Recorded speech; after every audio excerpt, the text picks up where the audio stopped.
Hello mga idol, please like, share and subscribe for more novel stories to uploads. Muling pagkabuhay, JC Entertainment. Maraming salamat sa lahat mga idol na sumusubaybay sa ating channel.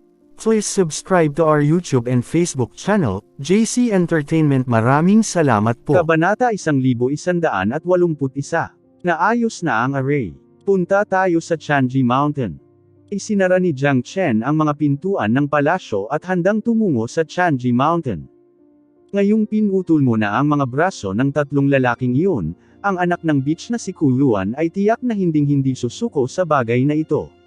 Mukhang hindi magkakaroon ng kapayapaan ang buhay mo rito, sabi ni Big Yellow. Alam niya ito sa sandaling dumating si Gao Yang at ang dalawa pa upang lumikha ng gulo para kay Jiang Chen, kahit na inilagay niya ang lahat ng kanyang konsentrasyon sa array sa oras na iyon. Kailan naging mapayapa ang mga araw ko?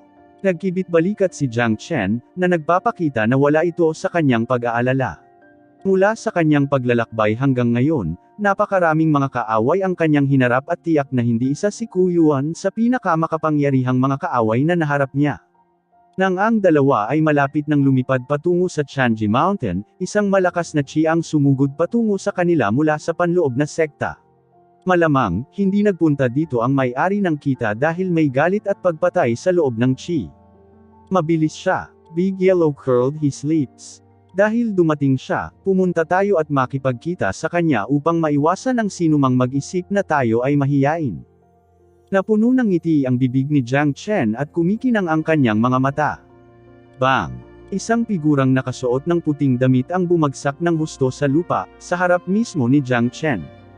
Hindi siya estranghero, siya ay si Kuyuan. Ikaw si Jiang Chen. Pinag-aralan ni Kuyuan si Jiang Chen mula sa itaas hanggang sa ibaba. Ito ang unang pagkakataon na nakita niya si Jiang Chen. Bagamat iba siya sa kanyang imahinasyon, hindi nito napigilan ang kanyang intensyon na patayin si Jiang Chen. Siguro dapat na sikat ako para marami sa inyo ang pumupunta para hanapin ako. Sana hindi ka pumunta dito para manggulo dahil napilayan ko lang yung tatlong naunang dumating. Malinaw na sabi ni Jiang Chen. Nahulaan na niya ang pagkakakilanlan ng bisitang ito. Humph! Walang sinuman sa buong panloob na sekta ang nang-ahas na saktan ang aking mga tao.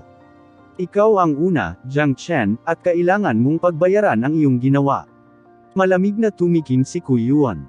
Sa kasamaang palad, hindi ka kwalipikadong gawin iyon. Matalim na pinabulaanan ni Jiang Chen, batid ang intensyon at layunin ng taong ito, hindi maiiwasan ang isang pagtatalo. Kaya, natural na hindi siya magiging magalang sa kanya. Sa kabila ng katotohanan na si Kuyuan ay isa ng half-step divine immortal expert at isang henyo sa loob ng sekta na mahirap pakitunguhan, hindi niya tinakot si Jiang Chen. Ngayong naabot na ni Jiang Chen ang kalahating hakbang na Heaven Immortal na kaharian, ang pagpatay sa isang yumaong eksperto sa Heaven Immortal ay hindi na problema at maaari pa niyang pumatay ng kalahating hakbang na Divine Immortal sa kanyang anyo ng dragon. Nakakuha siya ng napakalaking benepisyo mula sa pakikipaglaban sa mga dummies. Kaya wala siyang dapat ipag-alala habang kaharap itong Kuyuan. Hubris. Ikaw ang pinakamayabang na taong nakita ko. Sa kasamaang palad, hindi ka karapat-dapat na gawin iyon sa harap ko. Ang sinumang nakasakit sa aking mga tao sa panloob na sekta ay palaging nagtatapos sa pagiging miserable. Malamig na sabi ni Kuyuan. Sa kabila ng kanyang pagmamalaki, hindi niya maitatanggi na si Jiang Chen ang pinakanakapangangilabot na lalaki na nakilala niya. Ang pagmamataas na ipinakita ni Jiang Chen ay sobra-sobra. Kung gayon dapat mong subukan at makita. Gusto ko ring malaman kung gaano talaga kalakas ang henyo ng inner sect. Ang layunin ng labanan ni Jiang Chen ay biglang nag-apoy, pakiramdam na ang labanan ay nagiging mas interesante. Kahit papaano ang tunggalian na ito ay pumukaw sa kanyang hilig sa pakikipaglaban.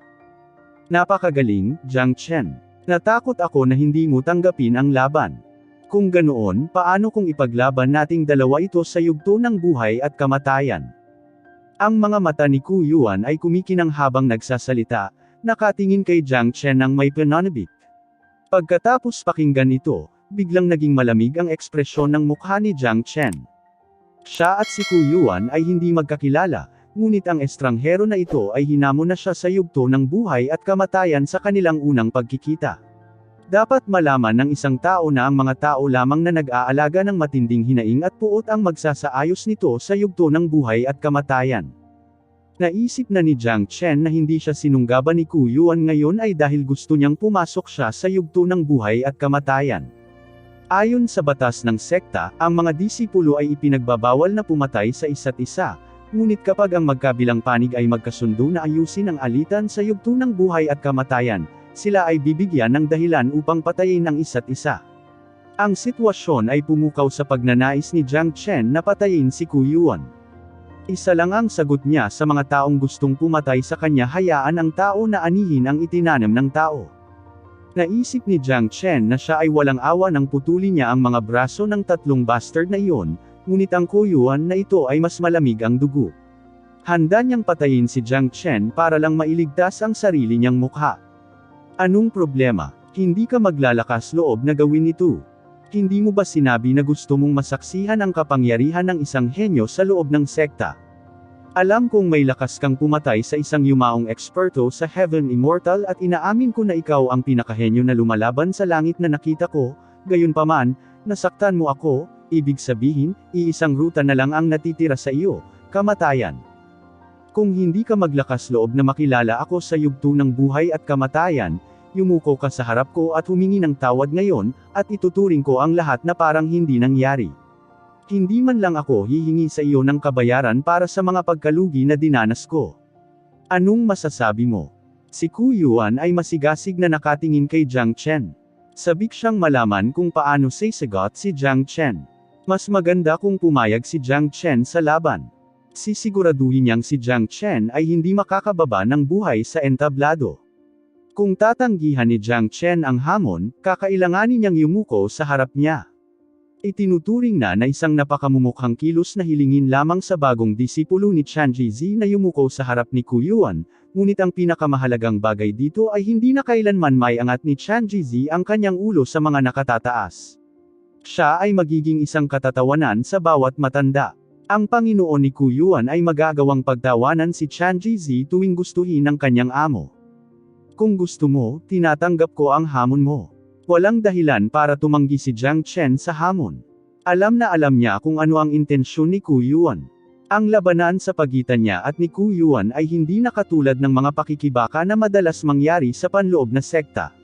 Ito ay isang labanan sa pagitan ng dalawang tunay na disipulo. Sa pangkalahatan, ang mga pag-aaway sa pagitan ng mga tunay na alagad ay magsasangkot ng mga matataas na tao. Hindi kailanman magdudulot ng kahihiyan si Jiang Chen kay Chan Jizi dahil sa pangyayaring ito. Dahil may intensyon si Ku Yuan na hiyain siya, sisiguraduhin niyang si Ku Yuan na lang ang mapapahiya. Napakabuti, Jiang Chen, mayroon kang lakas ng loob. Sumama ka sa akin sa yugto ng buhay at kamatayan ngayon, sabi ni Ku Yuan. Pagkatapos ay tumalon siya sa langit at lumipad patungo sa direksyon ng panloob na sekta. Sa susunod na sandali, ang mga tambol ng digmaan ay tumunog mula sa panloob na sekta. Si Ku Yuan ang gumawa nito. Kapag ang drum ay tumunog, ito ay nangangahulugan na ang isang buhay at kamatayang labanan ay magsisimula na sa lalong madaling panahon. Parang kulang talaga sa pasensya ang lalaking ito. Little Chen, may katiyakan ka ba dito? Tumingin si Big Yellow kay Jiang Chen.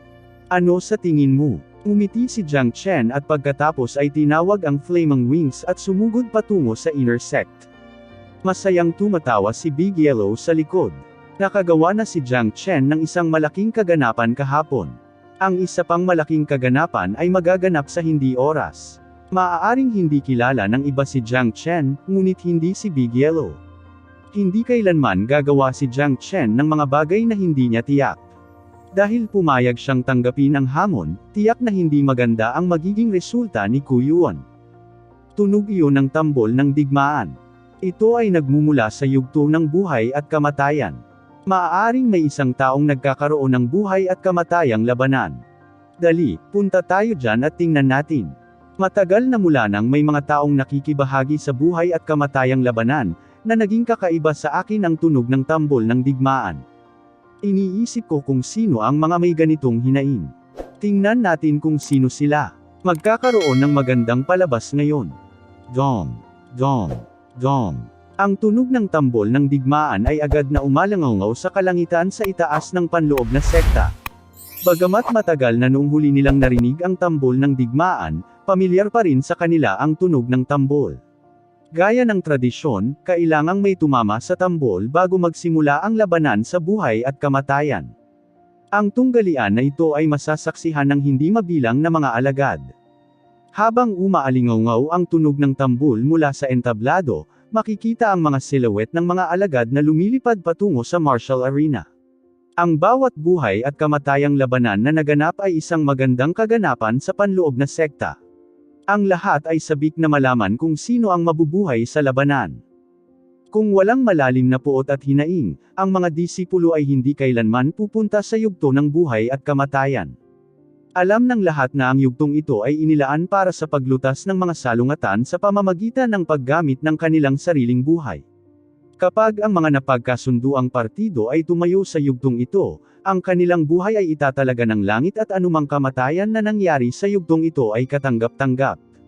Sa makatuwid, sa sandaling nagpasya ang dalawang partido na gamitin ang yugto ng buhay at kamatayan upang malutas ang kanilang mga isyu, ipinahiwatig nito na pareho silang kumbinsido na hinding-hindi nila malulutas ang kanilang mga sama ng loob bukod sa nakamamatay na yugtong ito. Ang tunog ng tambol ng digmaan ay hindi lamang nagpa-alerto sa hindi mabilang na mga disipulo sa loob ng sekta, naalarma rin ang Institute of Intersect Elders. Ano ang nangyayari? Paanong may humahampas sa drum ng digmaan ngayon? Ay, matagal nang hindi pinapatunog ang war drum na ito. Iniisip ko kung sino ang dalawang disipulong iyon. Bakit sila magpapasya na lutasin ang kanilang mga isyu at sama ng loob gamit ang kanilang buhay? Ang mga kabataan ay palaging impulsive. Halika at tingnan natin kung ano ang nangyayari. Pagkatapos ng lahat, ang isang buhay at kamatayang labanan ay hindi isang maliit na bagay. At saka, hindi pa rin natin malinaw kung sino ang sangkot sa labanang ito. Lahat ng elder ay lumabas mula sa institute. Ang buhay at kamatayang labanan ay isang malaking bagay sa panloob na sekta at bilang mga matatanda, dapat silang mag-alala tungkol dito. Sa yugto ng buhay at kamatayan ay formal na nakatayo si Kuyuan. Bakas sa mukha niya ang pagmamalaki at ngiti. Sa pagkakataong ito, hayagan niyang aalisin si Jiang Chen. Tingnan mo, si Kuyuan, paano siya? Siya talaga si Kuyuan.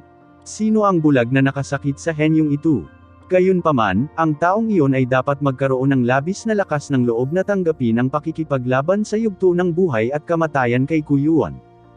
Tama iyan. Si Kuyuan ay isang tunay na disipulo at isang namumukod tanging isa sa panloob na sekta.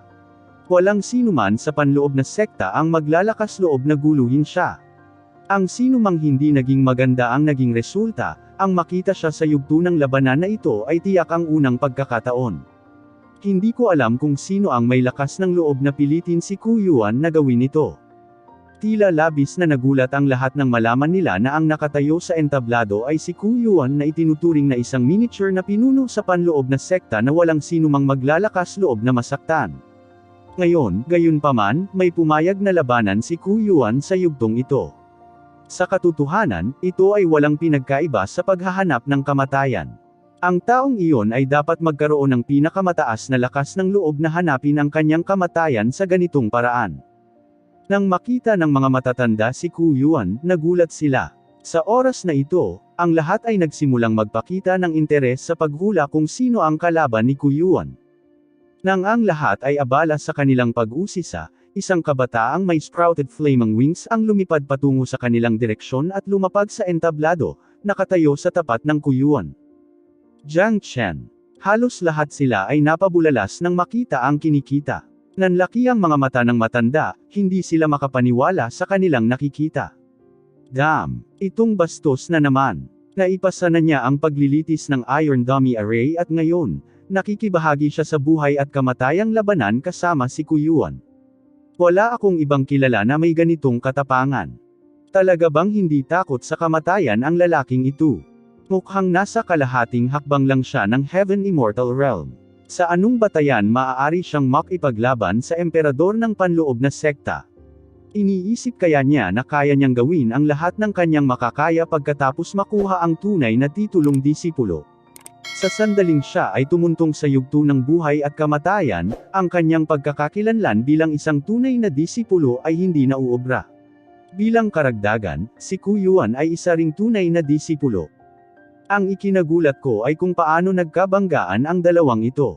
Kung hindi ako nagkakamali, na si Jiang Chen ay naging isang inner sect disciple isang araw na ang nakalipas at pareho silang hindi nagkikita, lalo pa ang pagkakaroon ng anumang sama ng loob sa pagitan nila. Kaya bakit sila nagpasya na maghanap ng kasunduan sa yugto ng buhay at kamatayan? Maraming tao ang nahirapang tanggapin at hindi napigil ang imulat ang kanilang mga mata nang makita nilang ang kalaban ni Kuyuan ay si Jiang Chen. Hindi sila maniniwala kung hindi nila ito nakita ng sarili nilang mga mata. Bagamat silang dalawa ay may titulong tunay na disipulo, napakalaki ng pagkakaiba sa cultivation base. Isang half-step Heaven Immortal Expert na nakikipaglaban sa isang half-step na Divine Immortal Expert. Walang nakakaalam kung saan nagmula si Jiang Chen. Kuyuan, Jiang Chen, ano ang nangyayari sa inyong dalawa? Si Kuyuan, bilang isa sa mga elite sa inner sect, bakit ka sasabak sa isang life and death battle kasama ang isang half-step Heaven Immortal Junior? Isinaalang-alang mo ba ang pinsalang may dudulot sa iyong reputasyon sa paggawa nito? Tumayo si Grand Elder Li Zong at nagsalita. Mayroon siyang napakagandang impresyon kay Jiang Chen, ngunit mas kilala niya si Kuyuan. Hindi kailanman kayang sakta ni Jiang Chen ang isang tulad ni Kuyuan. Sa kanyang pananaw, nagkaroon ng malaking agwat sa paglilinang sa pagitan ng dalawang ito. Sa makatuwid, si Jiang Chen ay nagkaroon lamang ng isang resulta, ang kamatayan na walang libingan. Bilang isang Grand Elder, sa sandaling makita niya ang pagkakaiba sa tunggalian na ito, natural na kailangan niyang umakyat. Grand Elder, itong Jiang Chen ay hindi isang ordinaryong half-step Heaven Immortal Expert. Mas maaga ngayon, ipinadala ko si Gao Yang at dalawang iba pa upang suriin ang progreso ng pagpapanumbalak ng Iron Dummy Array. Sa hindi inaasahang pagkakataon, nakita nila ang bastard na ito na hinahayaan ng isang aso na magayos. Isa itong ganap na kahihiyan sa Iron Dummy Array. Nang pagsabihan siya ni Gao Yang at ng iba pa dahil sa gayong pang-iinsulto, pinutol niya ang magkabilang braso ni Gao Yang at ang bawat braso ng dalawa pa. Dapat malaman ng lahat na si Gao Yang at ang iba pa ay aking mga tao.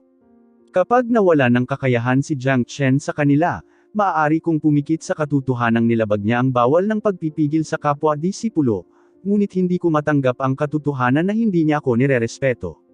Kung hindi ko hahanapin ang hustisya sa bagay na ito, tiyak na ako ang magiging katatawanan sa loob ng sekta.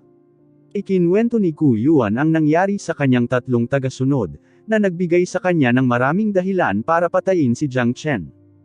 Ano? Matapos marinig ang mga salita ni Kuyuan, napasigaw ang lahat. Hindi mabilang na pares ng mga mata ang bumungad kay Jiang Chen. Bukod sa hindi makapaniwala, nakaramdam din sila ng pagkagulat. Hindi lang sila, maging si Li Zong ay nakanganga kay Jiang Chen. Si Gao Yang ay isang huli na eksperto sa Heaven Immortal, ngunit hindi siya katapat ni Jiang Chen. Nagtataka sila kung gaano kalakas ang Jiang Chen na ito. Hindi ba't napakalakas ng langit para sa isang kalahating hakbang na eksperto sa Heaven Immortal na maging ganito kalakas?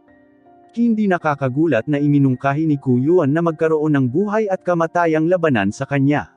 Ang insidenteng ito ay hindi nagbigay ng anumang mukha kay Kuyuan. Dahil sa kanyang pagmamataas, tiyak na hindi niya bibitawan si Jiang Chen. Ganoon ba talaga kitakot si Jiang Chen? Ang pagkatalo kay Gao Yang bilang isang kalahating hakbang na Heaven Immortal. Hindi pa ako nakarinig ng ganoong nakakatakot na kapangyarihang panlaban. Gaano ba talaga siya kalaban ng langit? Kung ito talaga ang kaso, dapat ay mayroon siyang kahit man lang lakas ng labanan ng isang half-step na Divine Immortal Expert.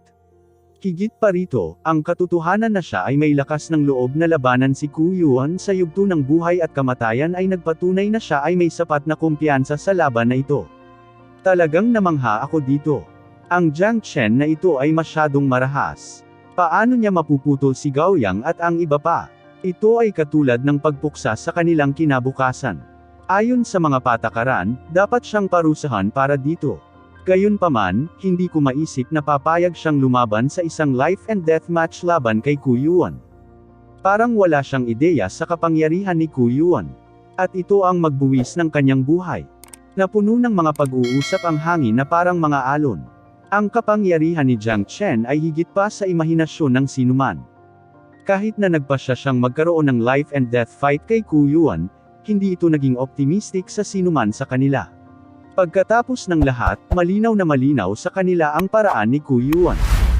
Tiyak, si Ku Yuan ay hindi isang kalaban na kayang hawakan ng isang kalahating hakbang na eksperto sa Heaven Immortal.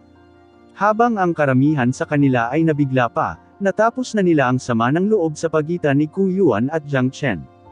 Napakalinaw ng lahat na hindi si Jiang Chen ang dapat sisihin sa ugat ng problema kahit na siya ang pumutol kay Gao Yang at sa mga braso ng dalawa. Ang pagsuri sa sitwasyon ng Iron Dummy Array ay dapat na responsibilidad ng Institute of Elders. Hindi si Ku Yuan ang namamahala sa naturang bagay. Nagkusa siyang lumikha ng gulo para kay Jiang Chen matapos niyang malaman na si Jiang Chen ang tunay na disipulo ni Chan Jizi. Kung tutuusin, alam ng marami sa kanila ang relasyon ni Chan Jizi at Yang Shu at ang mga salungatan na nangyari sa pagitan nila. Sa madaling salita, ang laban ni Ku Yuan at Jiang Chen ay hindi na away ng dalawang disipulo. Ang labanang ito ay may kaugnayan din sa alitan ng dalawang matanda. Kaya, kahit si Li Zong ay hindi dapat isangkot ang kanyang sarili dito. Jiang Chen, totoo ba ang lahat ng mga bagay na iyon? Tanong ni Li Zong na nakakunot ang noo. Totoo sila, ngunit natural na nagkaroon ako ng dahilan para putulin ang kanilang mga braso, ito ay isang himala na sila ay buhay pa. Malinaw na sabi ni Jiang Chen. Walang anumang pagbabago at kaba sa ekspresyon ng kanyang mukha habang nakatayo sa entablado ng buhay at kamatayan. Ang katotohanan ito lamang ay kahanga-hanga. Sa panloob na sekta, natatakot siya na si Jiang Chen lamang ang maaaring manatiling kalmado sa harap ni Ku Yuan. Humph! Jiang Chen, masyado kang mayabang. Sa kasamaang palad, ang yabang mo ay tatapakan lang ng paa ko dito. Malamig na tumikim si Ku Yuan. Ngayong nasa yugto na sila ng buhay at kamatayan, kahit ang Grand Elder ay walang karapatang makialam sa kanilang laban ngayon. Kasalukuyan niyang naramdaman na mayroon siyang 100 paraan para patayin si Jiang Chen. Jiang Chen, sumang-ayon ka ba na makipaglaban sa buhay at kamatayang labanan kay Ku Yuan? Nagpatuloy si Li Zong sa pagsasalita. Tila hanggat sinabi ni Jiang Chen ang salitang hindi, may karapatan siyang ihinto ang laban. Sa kanyang pananaw, gaano man katalino si Jiang Chen, tiyak na hindi siya kalaban ni Ku Yuan. Maiisip ng kahit sino kung gaano kalaki ang potensyal ni Ku Yuan na mapili bilang isang tunay na disipulo ni Yang Shu.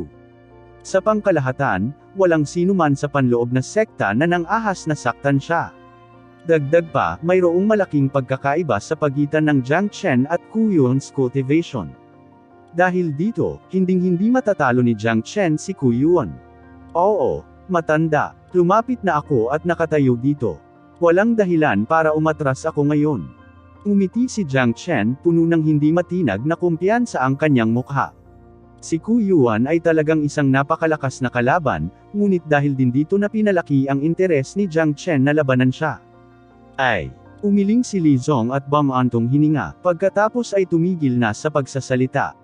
Ang dalawang ito ay ang pinakamahusay sa mga kabataang henerasyon. Bawat isa sa kanila ay may kanya-kanyang pride. Siya ay kumbinsido na si Jiang Chen ay hindi kailanman makikinig sa kanyang payo at kung siya ay nagsasalita ng labis kay Jiang Chen, sa halip ay makakasakit ito kay Ku Yuan na hindi makabubuti sa kanya. Si Jiang Chen na ito ay tiyak na walang takot. Siya ay walang alam tungkol sa takot ng Ku Yuan. Tama iyan. Ang insidenteng ito ay sinimulan ni Ku Yuan. Dahil sa karunungan ni Jiang Chen, hindi ba niya nakikita na ang buhay at kamatayang labanan ay isang pakana ni Ku Yuan? Paano siya pumayag? Nakikita ko na si Jiang Chen ay hindi tanga. Siya ay mas matalino kaysa sa sinuman sa amin.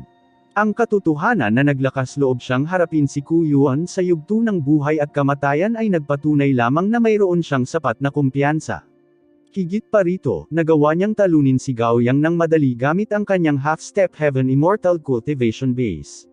Ipinapahiwatig nito na ang kanyang kasalukuyang lakas ay katumbas ng lakas ng kalahating hakbang na Divine Immortal. Marahil ay kaya niyang labanan si Ku Yuan. Napabuntong hininga ang mga matatandang iyon sa loob ng sekta, pakiramdam na hindi dapat sumang-ayon si Jiang Chen kay Ku Yuan, dahil kahit isang tulala ay nakakakita sa pakanan ni Kuyuan, gayunpaman, ang ilan sa kanila ay naniniwala na si Jiang Chen ay may ilang uri ng trump card o paraan, o kung hindi, hindi siya kikilos ng walang ingat. Jiang Chen, hahayaan muna kitang umatake, para pigilan mong sabihin na binubuli kita. Papayagan kitang atakihin ako thrice bago ako atakihin. Sabi ni Kuyuan na may paghamak. Hong. Sa sandaling nawala ang boses ni Kuyuan, nagbago ang katawan ni Jiang Chen. Isang pag-agos ng dugo at chi ang pinakawalan mula sa kanyang katawan, pagkatapos ang kanyang hitsura ay naging isang kalahating tao, kalahating dragon. Ang kanyang pagbabago ay naging sanhi ng hindi mabilang na pares ng mga mata na nanlaki, kasama na si Kuyuan. Lahat sila ay nakalimutan na si Jiang Chen ay may nakakatakot na pamamaraan ng pagbabago. Iyon ay isang nakakatakot na diskarte sa pagbabagong anyo. Ang kanyang lakas sa pakikipaglaban ay nadagdagan ng hindi bababa sa 10 beses. Oo, nakakatakot talaga. Hindi pa ako nakakita ng ganoong pamamaraan. Mas makapangyarihan pa ito kumpara sa mga forbidden technique na yon. Iyan ay 10 beses na pagtaas sa lakas ng labanan. Iyon ay hindi maisip. Oo naman, itong Jiang Chen ay may napakalakas na trump card. Sa kabila ng aking yumaong Heaven Immortal Cultivation Base, nararamdaman ko ang malaking pagkakaiba ng chi sa pagitan ko at ni Jiang Chen. Kung pupunta ako sa larangan ng digmaan, natatakot ako na agad akong mapatay niya. Siya ay talagang isang napakalaking henyo. Ang dragon form ni Jiang Chen ay agad na nagdulot ng kaguluhan sa karamihan. Nang ang mga salita tungkol sa pagsira ni Jiang Chen sa minahan ng mineral ng Profound Sun Sect ay kumalat sa One-Line Sky, wala ni isa sa kanila ang nagbigay pansin sa transformation technique na ginamit ni Jiang Chen. Kaya, makatuwiran lamang na mabigla sila dito sa sandaling nakita nila ito ng sarili nilang mga mata sa unang pagkakataon, maliban kay Chan Jizi na nakita na ang pormang ito gamit ang bolang kristal. Ito ay ilang mga hindi kinakailangang trick. Sa palagay mo ba ay magiging sapat na ang iyong kakayahan upang labanan ako? Napakamangmang. Isang malamig na ngiti ang ipinakita ni Kuyuan. Kahit na nasaksihan na niya ang nakakatakot na pagbabago ni Jiang Chen, hindi pa rin niya inilagay si Jiang Chen sa kanyang mga mata. Ang kanilang pagkakaiba sa cultivation base ay nagbigay sa kanya ng malaking kalamangan sa kanyang kalaban at pagpapalakas ng kumpiyansa.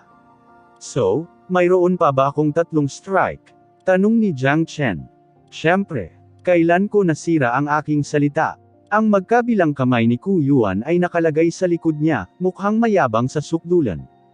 Well then, eto na. Sa sandaling nanginginig ang mga mata ni Jiang Chen, ang kanyang buong katawan ay humiwalay sa lupa, tulad ng isang palaso na ipinutok mula sa isang busog, na humarap kay Kuyuan sa susunod na sandali. Ang umarangkada sa Kuyuan ay ang True Dragon Palm, isang nakakatakot at malaking dugupulang dragon claw na hamampas ng may parang bundok na puwersa. Ang nakakatakot na enerhiya ay nakalock na sa posisyon ni Kuyuan at nakulong ang lahat ng daloy ng hangin sa paligid niya. Ano? Nagbago ang mukha ni Kuyuan. Hindi niya akalain na magiging ganito kitakot si Jiang Chen. Ang lakas ng welga na ito ay sapat na upang hilahin ang isang bundok pataas. Kahit siya ay hindi maglakas loob na harapin ang walang bantay na ito. Kaagad, nag-alis siya ng ilang makikinang na mga palm seal, na nabangga sa True Dragon Palm ni Jiang Chen. Nagdulot ito ng pag-roll at spark ng hangin ng kawalan. Nagtaas ka na ng bantay sa unang strike ko. Kung hindi mo kayang magbigay ng ground, huwag mo munang sabihin. Nahihiya ka ngayon dahil sa sinabi mo. Ang panunuya ni Jiang Chen ay pumasok sa puso ni Kuyuan na parang kutsilyo, na nagbigay sa kanya ng pagnanasa na dumura ng dugo. Sa oras na ito, ang ekspresyon ng mukha ni Kuyuan ay dumilim na. Ngayon lang siya ang nagdeklara na hahayaan siyang atakehin siya ni Jiang Chen ng 3 beses bago umatake. Sa huli, napilitan siyang harangan ang pag-atake ng unang welga ni Jiang Chen. To put it bluntly, ito ay masyadong nakakahiya at nakakahiya. Jiang Chen, aaminin kong minamaliit kita kanina. Pero wag kang masyadong maging mayabang dahil dyan. Sa tingin mo kaya mo akong ipaglaban sa mga maliliit na kasanayang ito. Ang iyong kapalaran ay napahamak na sa sandaling tumuntong ka sa yugtong ito ng buhay at kamatayan ngayon. Ang itim na buhok ni Kuyuan ay lumipad habang umiihip ang hangin. Dahil sa hampas na iyon ay nawala lahat ng mukha niya at ikinagalit niya. Pagkatapos nito, hindi na niya mamaliitin si Jiang Chen. Papatayin niya si Jiang Chen kahit anong mangyari ngayon. Nagalit si Ku Yuan. Inilabas niya ang lahat ng chi ng isang kalahating hakbang na Divine Immortal. Alloy ito na parang nakakatakot na tubig, alon ng alon.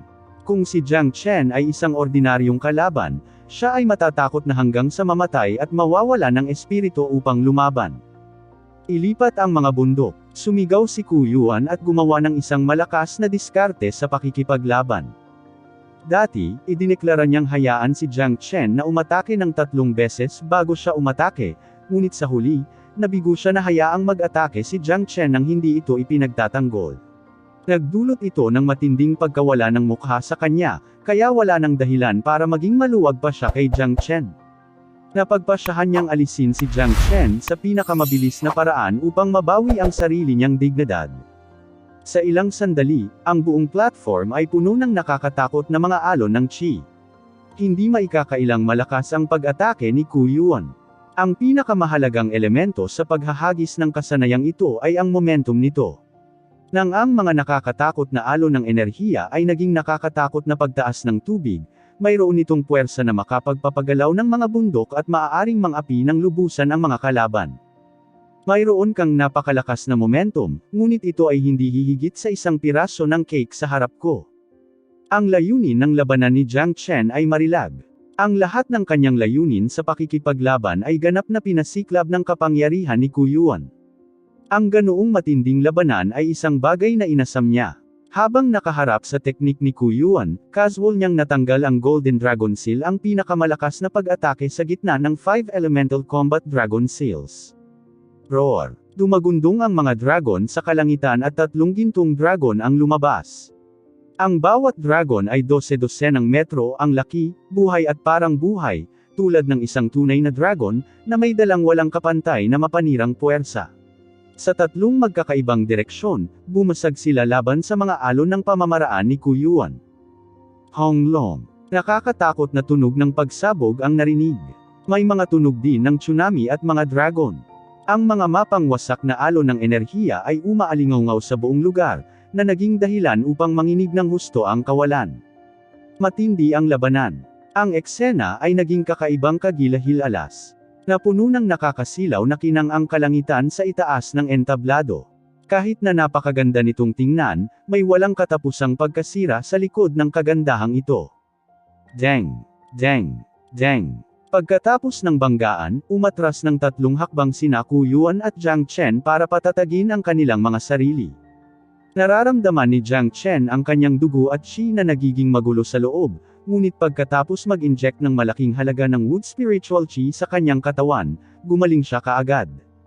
Ang kanyang mga mata ay naging walang katulad na matalas, tulad ng isang malamig na talam, na nakatitig kay Ku Yuan. Ang nasabing resulta ay pasok sa kanyang inaasahan. Totoo na ang kanyang cultivation base ay sapat na upang patayin ang sinumang ordinaryong half-step na Divine Immortal Expert, ngunit si Ku Yuan ay hindi ordinaryong eksperto. Sa makatuwid, hindi magiging madali para sa kanya na alisin ang target na ito. Gayunpaman, kahit na ang kanilang mga lakas ay nasa labanan, mas mataas ang pagkakataon na mapuko nito ang espiritu ng pakikipaglaban ni Jiang Chen, at ang pakikipaglaban sa isang henyo tulad ni Ku Yuan ay lubhang kapakipakinabang sa kanya. Ano? Kung ikukumpara sa kalmado ni Jiang Chen, namangha si Ku Yuan. Ang kanyang mga mata ay hindi kumikislap kay Jiang Chen, hindi siya makapaniwala na ito ay totoo.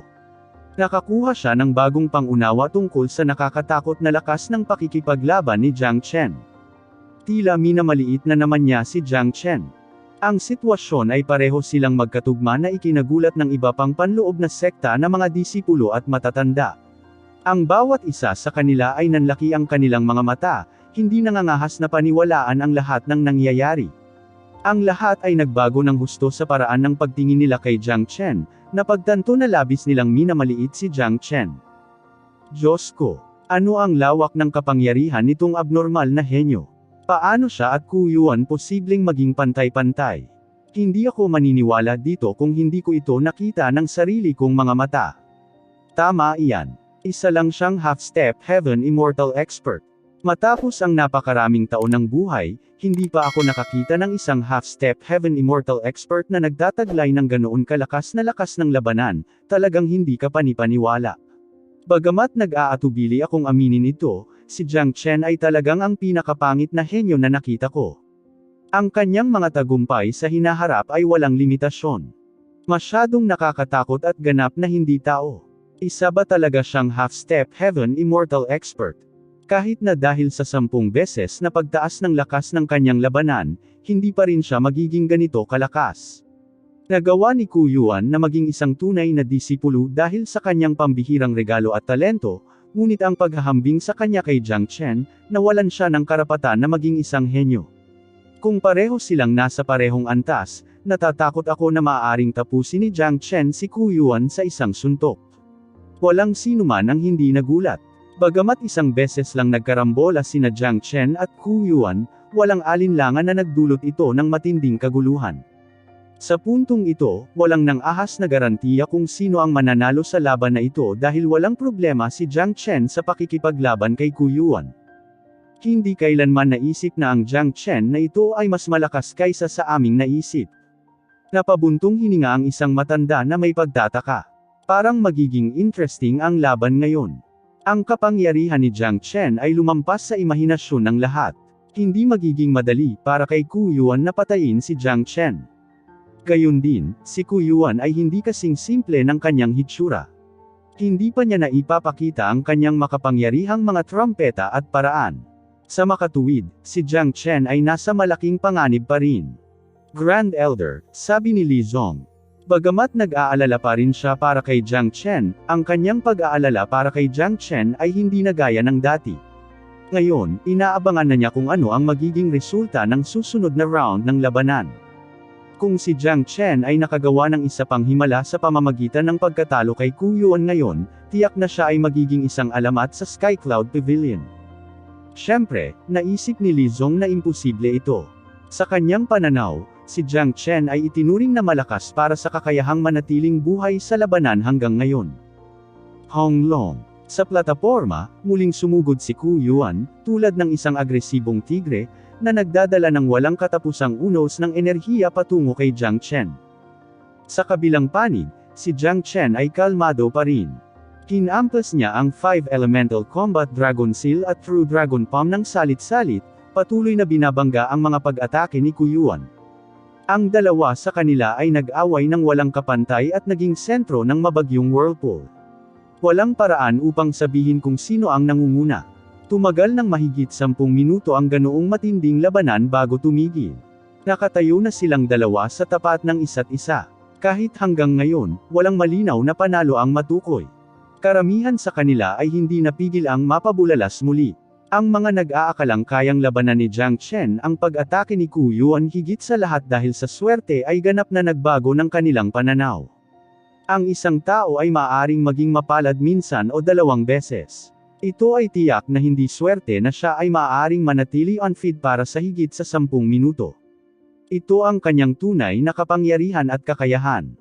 Pareho ang tugma. Hindi ako makapaniwala na mapipilitan niya talaga si Ku Yuan sa isang draw. Ito ay hindi maikakailang langit na lumalaban sa kanya. Kahit na ang mga half-step na Divine Immortal na eksperto sa sekta, kakaunti lang sa kanila ang maaaring gumuhit kasama si Ku Yuan. Ang gayong figure ay lumampas sa aming imahinasyon. Palaging may ilang hindi pangkaraniwang nilalang sa mundong ito. Ang kanilang pag-iral ay hindi kailanman mahuhusgahan batay sa sentido komon. Ito ay kung ano si Jiang Chen. Siya ay isang walang katulad na henyo, ang anak ng langit at ang inggit ng iba pang mga henyo at mga disipulo. Ito ang unang pagkakataon ni Jiang Chen na pumasok sa inner sect pagkatapos ng kanyang tagumpay sa Iron Dummy Array. Ito ay talagang isang hindi pangkaraniwang paraan ng pagpasok sa panloob na sekta dahil ang bawat isa pang disipulo ay kinakailangan na kumuha muna ng Identity Jade Card bago sumali sa panloob na sekta. Ang bawat panloob na disipulo ay napukaw ng kapangyarihan ni Jiang Chen, na ginagawa siyang sentro ng atensyon, isang sumikat na pagkatao sa kanyang unang araw ng pagdating sa panloob na sekta. Kung kaya niyang talunin si Ku Yuan ngayon, ang kanyang prestihiyo ay maitatag sa panloob na sekta. Mula noon, wala nang maglalakas loob na saktan siya. Siyempre, marami ang umaasa na si Jiang Chen ay gagawa ng isa pang himala sa pamamagitan ng pagkatalo kay Ku Yuan. Gayunpaman, walang sino man ang nakaisip na papatayin ni Jiang Chen si Ku Yuan. Sa kabila ng pagiging yugto ng buhay at kamatayan, si Ku Yuan ay may napaka-espesyal na pagkakakilanlan. Kahit na si Jiang Chen ay napakamatapang, hindi siya maglalakas loob na patayin si Ku Yuan. Ang pagpatay sa kanya ay katulad ng pakikipagdigma laban kay Elder Yang Shu. Jiang Chen, pinagalit mo talaga ako. Nawala mo ang buong mukha ko sa pamamagitan ng pagpilit sa akin sa ganoong lawak. Susunod, tatapusin ko ang iyong buhay sa lalong madaling panahon upang ang iyong kaluluwa ay manatili sa yugtong ito magpakailanman. Ang galit ni Ku Yuan ay tumaas ng hindi mapigilan. Kahit sa level at kakayahan niya, hindi siya makapaniwala na hindi pa siya nananalo kahit mahigit 10 minuto na ang tuloy-tuloy na palitan. Ito ay nakakahiya at isang malubhang kahihiyan sa kanya. Ano pa bang meron ka? Tumigil sa pagsasalita ng kalokohan at ipakita ang lahat ng ito. Umisi si Jiang Chen, talagang hindi inilalagay si Ku Yuan sa kanyang mga mata. Mas naunawaan niya ang kakayahan ni Ku Yuan. Kung hindi siya nagkakamali, gagamitin ni Ku Yuan ang kanyang trump card ng mas maaga at sa paggawa nito, ang enerhiya ni Ku Yuan ay maubos ng husto pagkatapos noon, habang siya, ay magiging kasing lakas pa rin ng dati.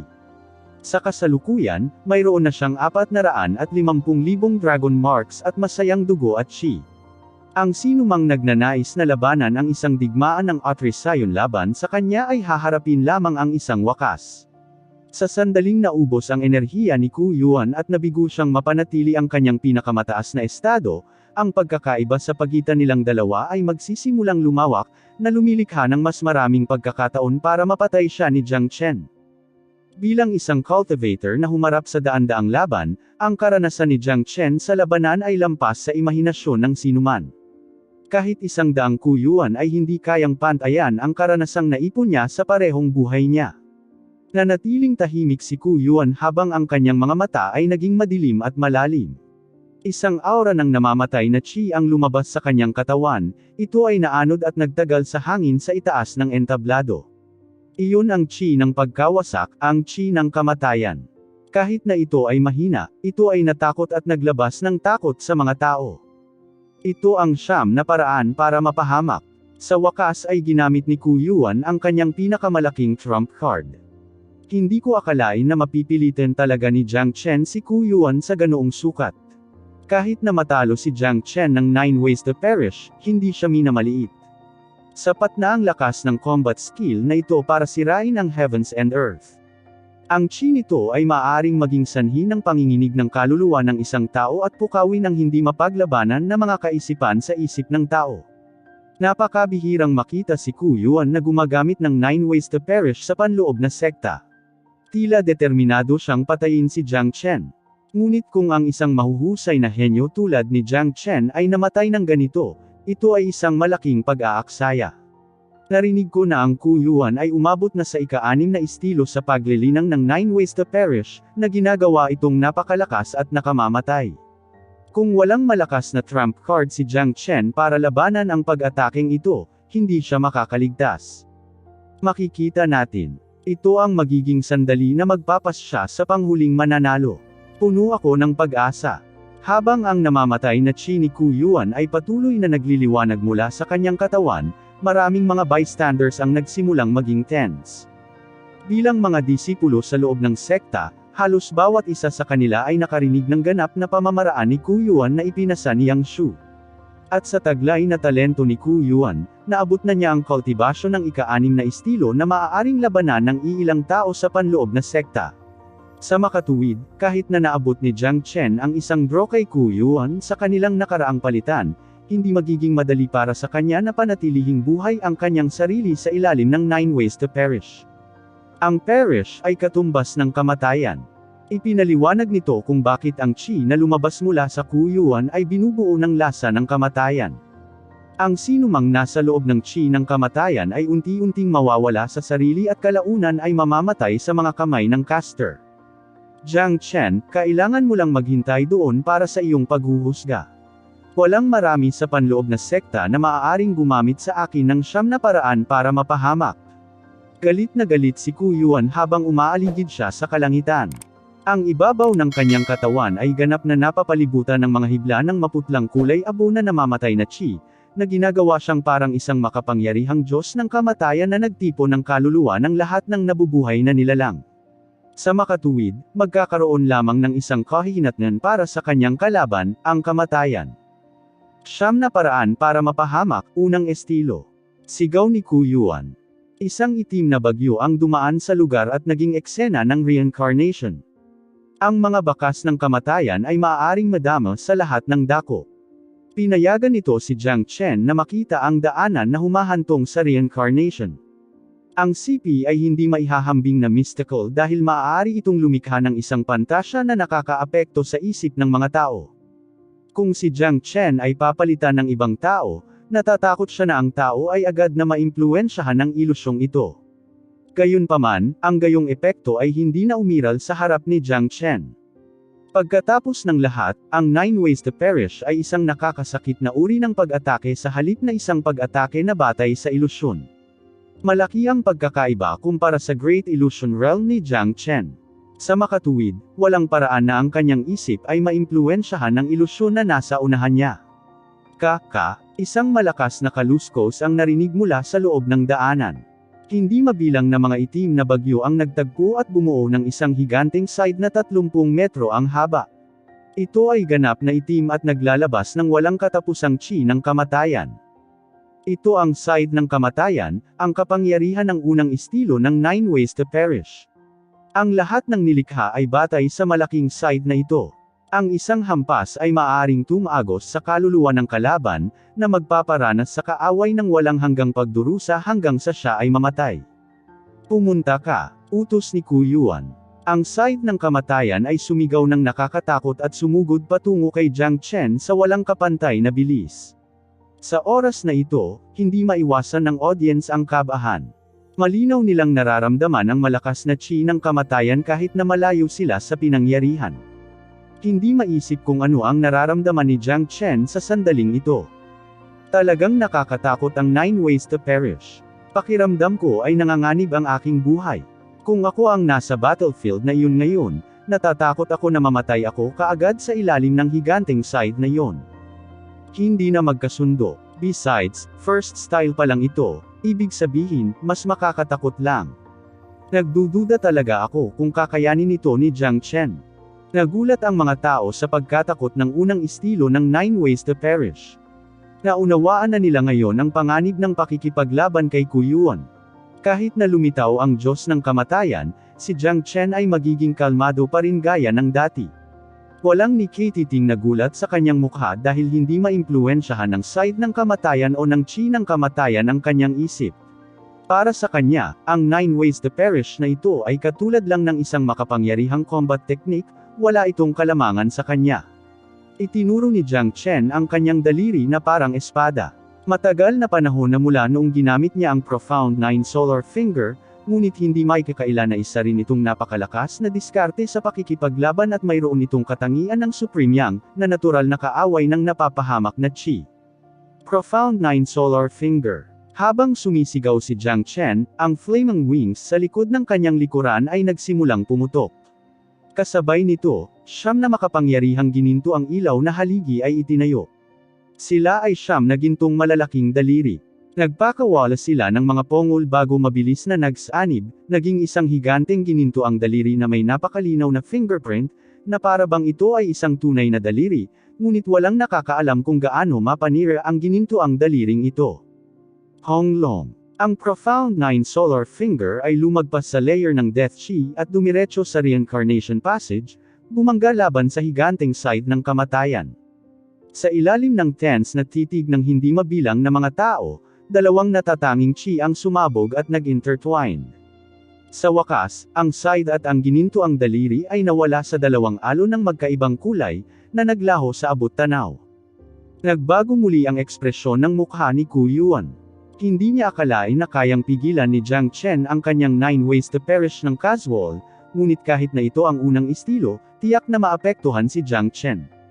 Kahit na siya ay buhay pa, siya ay dumaranas ng kahit anong uri ng pinsala at pagkabigla. Gayunpaman, si Jiang Chen ay nakaka-relax pa rin tulad ng dati, na parang hindi siya naapektuhan ng pagkamatay ni Qi. Dahil dito, walang paraan na hindi siya mabigla. Nakakamangha. Kita nyo, alam ko na si Jiang Chen ay mayroon ding sariling trompeta, ngunit talagang mahirap isipin na kaya niyang labanan ang 9 ways to perish. Si Jiang Chen ay talagang nabigla sa ating lahat, ngunit huwag masyadong matuwa tungkol dito. Iyon ay pagkatapos ng lahat lamang ang unang estilo ng pag-atake ni Ku Yuan. Nilinang niya ito hanggang sa ika-6 na estilo. Ngayong si Ku Yuan ay galit na galit at determinadong tapusin si Jiang Chen, tiyak na magpapadala siya ng mas malalakas na pag-atake. Nagdududa lang ako kung may mga paraan pa si Jiang Chen para gawin ang susunod na welga ng Ku Yuan. Makikita natin. Ito ay nagiging mas mahusay at mas mahusay. Kung sino man ang nanalo ngayon, sulit na panoorin ang laban na ito. Lalong lumakas ang mga pag-uusap at komento. Hindi mabilang na mga alagad ng panloob na sekta ang lubos na nagbago ng kanilang pananaw kay Jiang Chen.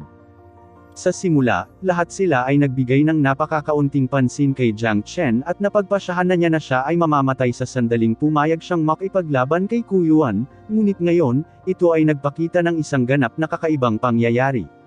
Kahit na matapos na ibagsak ni Ku Yuan ang kanyang 9 ways to perish, hindi nito natalo o nasugatan si Jiang Chen. Ang katotohanan ito lamang ang nagbigay kay Jiang Chen ng karapatang maging mayabang. Gayon din, ang kanyang malakas na kakayahan ay nagpapahiwatig ng matalas na pananaw ni Chen Jizi. Sa lahat ng panahon, tumanggi si Chen Jizi na tanggapin ang sinumang tunay na disipulo, ngunit pagkatapos makita si Jiang Chen, gumawa siya ng exception. Sa sandaling ito, nagsimulang tumibok ng husto ang puso ni Ku Yuan. Sa kabila ng pagiging mga kaaway, binago din niya ang paraan ng pagtingin niya kay Jiang Chen. Ang dugo ng lalaking ito at si Qi ay naging napakasigla pagkatapos ng pagbabagong anyo, parang ang enerhiya sa kanyang katawan ay hindi mauubos. Kung patuloy ko siyang lalabanan ng ganito, wala akong maidudulot na mabuti. Kailangan kong patuloy na iwaksi ang 9 ways to perish, na pinapatay siya ng mabilis hanggat maaari. Bulong ni Ku Yuan sa sarili. Ang kapangyarihan ni Jiang Chen ay mas malaki kaysa sa kanyang imahinasyon. Hindi na niya maipagpatuloy ang laban sa naunang paraan. Sa pagkakataong ito, kailangan niyang kumilos ng walang tigil. Patuloy ang pag-ihip ng malamig na unos. Ang pagkamatay ni Qi mula sa katawan ni Ku Yuan ay tumindi, na nagpaigting sa kapaligiran sa sukdulan. Maging ang ekspresyon ni Jiang Chen ay naging malungkot dahil natikman niya ang nakakatakot sa unang estilo at alam niyang bambahin siya ng galit ni Ku Yuan sa pagkakataong ito. Sa makatuwid, kailangang gawin ni Jiang Chen ang lahat ng kanyang makakaya upang ipagtanggol ang kanyang sarili. Siyam na paraan para mapahamak. Muling sumigaw si Ku Yuan. Ang daanan ng reincarnation ay itinayo muli. Sa loob ng daanan, ang mga kislap ng itim na liwanag ay napalitan ng isang bagong nakamamatay na side. Habang si Ku Yuan ay walang tigil na nagpapadala ng enerhiya dito, ang bilang ng side ay tumaas kasama ng lakas ng pag-atake nito. Tingnan mo, si Ku Yuan ay kumikilos ng seryoso sa pagkakataong ito. Pinalayas niya ang ika-5 estilo ng pamamaraan sa isang shot. Ang ganitong uri ng kapangyarihan ay hindi kapani-paniwala. Titingnan natin kung kakayanin ito ni Jiang Chen. Ang eksena ay nagsimulang maging tense up para sa tunay. Swoosh, swoosh, swoosh. Nagmadaling lumabas ang bawat nakakatakot na side. Kung ito ay sa aspeto ng numero o kapangyarihan, ito ay tiyak na mas malakas kaysa sa unang estilo. Hindi kakayanin ni Jiang Chen ang mga pag-ataking ito kahit na walang tigil niyang i-cast ang Profound 9 Solar Finger. Buti naman dumating na. Pinakagusto ko ang ganitong uri ng labanan. Inilabas din ni Jiang Chen ang lahat ng kanyang Qi. Ang kanyang katawan ay natatakpan ng pulang ilaw ng dugo, at pagkatapos ay isang malaking dami ng dugo at Qi ang nagtagpo upang bumuo ng isang bagay na hugis dragon. Sa dagandong ng Heavenly Saint Sword, lumitaw ito sa kanyang kamay. Ang kasalukuyang Heavenly Saint Sword ay hindi na mukhang isang espada. Ito ay tulad ng isang kumpletong dragon ng dugo, isang dragon ng labanan at ang espada ng pagpatay. Dragon Sword Storm. Ipinakita ni Jiang Chen ang isa sa pinakamagagandang kakayahan na mayroon siya. Ang kanyang buong katawan ay sumanib sa Heavenly Saint Sword, 450,000 dragon marks ay nagngangalit habang siya ay nag-channel ng walang hanggan na enerhiya sa espada. Suwosh, suwosh, suwosh. Ang mga sinag ng nakakasilaw na liwanag ng espada ay lumabas mula sa kanya. Ang malalakas na mahahabang espada ay nasa lahat ng dako, binabaha ang lugar na parang dagat ng mga espada. Kung titingnan mula sa momentum nito, hindi ito mas mahina sa 9 Ways to Perish ni Ku Yuan at ang bilang ng mga Dragon Sword ay lumampas sa nakamamatay na sides. Clang, clang, clang. Sunod-sunod na nagsalubong ang mga espada ng dragon. Ang matinding banggaan ay nagbunga ng napakaraming spark. Ang kapangyarihan ng Heavenly Saint Sword ay mas malakas na ngayon kumpara sa anumang uri ng ordinaryong Heaven Immortal Weapon. Dagdag pa, ito rin ang kanyang natal weapon. Dahil dito, ang sandata na ito ay nagawang iproyekto ng walang kamali-mali ang lahat ng kanyang kapangyarihan sa pakikipaglaban. Binalot ng mapanirang mga alon ng chi ang kalangitan sa itaas ng entablado. Bawat manunood ay hindi napigilan ang paghinga. Sa kabila ng malayo, ang shockwaves ng mga banggaan ay nagpapalpitate sa kanila. Ito ay isang mabigat na laban. Ang ganitong uri ng labanan ay hindi maisip ng sinumang ordinaryong panloob na disipulo ng sekta. Sa gayong marahas na palitan ng mga suntok, kahit ang isang yumaong eksperto sa Heaven Immortal ay agad na magiging alabok. Walang tigil ang walang kabuluhan at mga banggaan.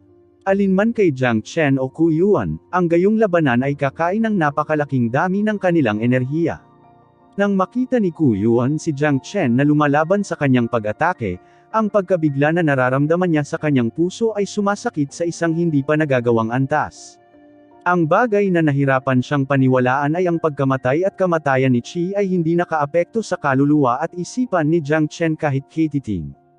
Ang mga shockwaves ng labanan ay tumaas. Sina Jiang Chen at Ku Yuan ay palaging magkatugma sa labanang ito.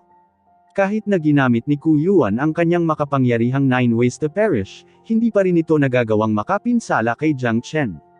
Sinimulan niyang napagtanto na ang kayamanan ni Jiang Chen ay lampas sa langit. Ang nakakatakot na mahabang espada ni Jiang Chen ay walang problema sa pagharang sa lahat ng mga hampas ng karit ng kamatayan ni Ku Yuan. Grand Elder, ang Jiang Chen na ito ay isang himala lamang. Lalo siyang nagiging agresibo habang lumalaban at puspusan pa rin ang kanyang momentum, na parang walang nagbago simula pa lang, tulad ng nangyari sa Iron Dummy Array kahapon. Si Ku Yuan, sa kabilang banda, ay tila naubos ang malaking bahagi ng kanyang lakas matapos ibigay ang siyam na paraan para mapahamak. Nagtatakang sabi ng isa sa mga matatanda. Wala sa kanila ang nakaisip ng ganoong eksena noong una. Si Jiang Chen ay talagang kamangha-mangha. Hanggat hindi siya namamatay, ang kanyang kinabukasan ay walang hangganan. Isang galaw na lang ang natitira sa Ku Yuan. Kung ang ika-6 na estilo ng 9 Ways to Perish ay hindi makakayanan ng malaking pinsala kay Jiang Chen, ang mananalo ngayon ay malamang na si Jiang Chen sa halip na si Ku Yuan. Ang mga mata ni Grand Elder Li Zong ay kumikinang. Sobra ang sorpresa ni Jiang Chen sa kanya sa unang pagkakataon na nakita niya siya. Dahil sa kakaibang paningin ng isang yumaong Divine Immortal Expert, nasabi niya na ang momentum ni Ku Yuan ay bumababa. Kung nabigo pa rin ang ika-6 na estilo na talunin si Jiang Chen, pagkakataon na ni Jiang Chen na gumanti dahil hindi na mapapanatili ni Ku Yuan ang kanyang pinakamataas na estado pagkatapos ng napakalaking pagkonsumo ng enerhiya. 9 Ways to Perish, ang ika-6 na estilo. Hindi na nang ahas si Ku Yuan na magreserba ng kanyang enerhiya. Kaagad, sinira niya ang ika-6 na estilo nang hindi hinintay na hamupa ang ika-5 estilo. Muli, naging magulo ang eksena. Ang kapangyarihan ng ika-6 na estilo ay 2 beses sa kapangyarihan ng ika-5 estilo. Kahit na ang lapad ng daanan ng reincarnation at ang bilang ng mga side ay not-oble. Ang loob ng daanan ng reincarnation ay napuno na ngayon ng isang malaking karagatan ng mga sides. May mga panagoy at hiyaw pa nga ng mga multo na nagpalaki ng mga bukol ng mga tao at nagbigay sa kanila ng hindi magandang pakiramdam na hindi mailarawan. Naisip kung ano ang kahihinatnan kung may pumasok sa siping ito. Si Ku Yuan ay nagsumite ng kanyang huling pag-atake, ang ika-6 na estilo ng 9 Ways to Perish. Ang strike na ito ay magiging maraming beses na mas malakas kaysa sa mga nakaraang strike. Talagang nakakatakot, natatakot ako na iilan lamang na disipulo ng panloob na sekta ang makatiis sa pag-ataking ito. Ay, hindi ko talaga naisip na mapipilit ni Jiang Chen si Ku Yuan sa ganoong sukat. Tama iyan. Si Jiang Chen ay talagang isang himala, ang pinakakalangitan na henyo na nakita ko. Siya ay isang walang katulad na nilalang sa aking palagay. Mukhang malapit nang lalabas ang mananalo, gayunpaman, iniisip ko kung kakayanin ba ni Jiang Chen ang pag-atake na ito sa pagkakataong ito. Sa puntong ito, alam ng lahat na ang labanan ay umabot na sa kasukdulan nito dahil na-strike na ni Ku Yuan ang ika-6 na estilo, na siyang pinakamalakas na welga na naranasan niya. Sa kabilang banda, ang ekspresyon ni Jiang Chen ay naging malungkot na hindi maihahambing dahil nararamdaman na niya ang kapangyarihan ng 9 na daan para mapahamak. Kahit na sa kanyang pagmamataas, kailangan niyang aminin ang takot sa pamamaraang ito. Ito ay talagang isang nakakatakot na diskarte sa labanan. Kung nagawa ni Ku Yuan na linangin ang ika-7 estilo, natatakot ako na hindi ako mapapantayan sa kanya. Gayunpaman, pare-pareho lang tayo at makikita natin kung sino ang mas malakas. Bahagya siyang nagulat sa nakakatakot ng 9 Ways to Perish, ngunit hindi siya natakot. Kung mas malakas si Ku Yuan, mas naging mapagkumpetensya siya. Tunay na Dragon Emperor, pag-isahin ang dragon at ang espada para lumaban. Nagpakawala si Jiang Chen ng dagandong ng dragon. Ang kanyang katawan ay kumikislap at naging isang tunay na pulang dragon na mula sa kalahating dragon. Ang tunay na aura ng dragon ay naaninag mula sa kanyang katawan. Ito ang kanyang unang pagkakataon na gumamit ng full dragon form sa labanan. Sa sandaling ito, siya ay naging True Dragon Emperor na hinamak ang buong mundo. Ang Heavenly Saint Sword ay umungol. Mukhang tuwang-tuwa ito matapos maapektuhan ng layunin ng labanan ni Jiang Chen. Pagkatapos ay naging Dragon Sword ito at sumanib sa katawan ni Jiang Chen. Tingnan mo, iyan ay isang tunay na dragon. Paano ito posible? Ang mga dragon ay mga banal na hayop at maalamat na pinakamataas na nilalang. Paano lilito ang gayong nilalang sa mundong ito? Hindi, iyon ang pamamaraan ng pagbabagong anyo ni Jiang Chen, ngunit ito ay mukhang parang buhay, ganap na katulad ng maalamat na dragon sa mga alamat. Ang kanyang pamamaraan ay heaven-defying at banal. Gayunpaman, nararamdaman ko talaga na para siyang totoong dragon. So, dragon ba siya o tao? Hindi mabilang na mga tao ang nawalan ng kalmado dahil hindi nila naisip na si Jiang Chen ay maaaring maging isang tunay na dragon. Ang dragon ay isang maalamat na marangal na nilalang at isang tunay na divine beast. Matapos ang pagbabagong anyo ni Jiang Chen, ang dragon na si Qi ay ganap na napuno ng hangin. Habang siya ay tao pa, walang kahit isang bakas ng beast Qi na maaaring makita mula sa kanya. Sa makatuwid, sa panimula, siya ay isang tao pa rin ngunit ang kanyang kahangahangang pagbabagong anyo ay sumabog sa isip ng lahat. Ang kakanyahan ng kasanayan sa pagbabagong anyo ng dragon ay nasa proseso ng pagbabago ng isang tao sa isang dragon. Kasama sa paglalakbay ni Jiang Chen ang pagbabagong anyo sa isang tunay na dragon, isang hari ng dragon, isang ninuno ng dragon at isang nilalang na nalampasan ang lahat ng marangal na nilalang. Roar. Umaatungal ang dragon sa kalangitan habang ang dragon ay umaatungal sa daanan ng reincarnation. Hindi mabilang na liwanag ng dugo ang nagmula sa kanyang katawan at napermang matalas na espada.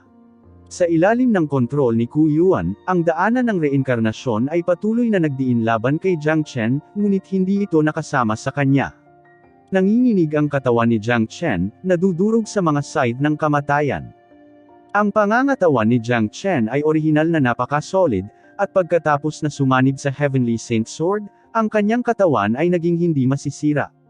Ang bawat side ng kamatayan na tumatama sa kanyang katawan ay lumilikha ng mga kislap na hindi nagdulot ng pinsala sa kanya. 5 Elemental Combat Dragon Seal. Si Jiang Chen ay umungal muli. Dahil ito na ang huling sandali ng labanan, hindi rin siya nagpapigil. Isang dosenang dragon na may iba't ibang kulay ang lumabas sa kanyang katawan at sumugod pabalik-balik sa daanan ng reincarnation. Masyadong nakakatakot ang eksena. Masyadong nabigla ang mga nasa paligid para makapagsalita. Mayroong mga dragon sa lahat ng dako, ito ay ganap na naging mundo ng mga dragon.